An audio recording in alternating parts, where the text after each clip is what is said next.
Well, good morning, guys. I wanted to give you a little recipe that I've been following. I bought a juicer recently and doing mostly carnivore diet, but adding in some types of vegetables and fruits. And it seems to be really prosperous for me. GI feels great, energy feels good. So this is the recipe.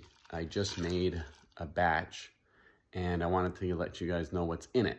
And so they call it at North Star around here in Columbus, the Starry Night.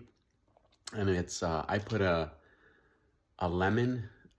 Usually I use organic as much as possible, or I wash the heck out of it.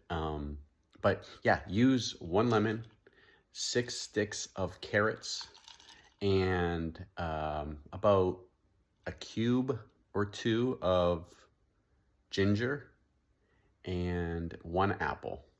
And I cut that up, let my juicer do the most work, and this is what I came up with. And so what I'll do is I'll do some of this.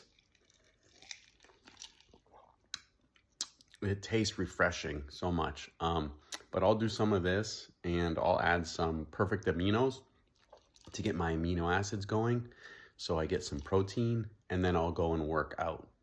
So that's been doing really well for me. Let me know in the comments if you guys have other juicing recipes. I would love to try them. Take care. Bye-bye.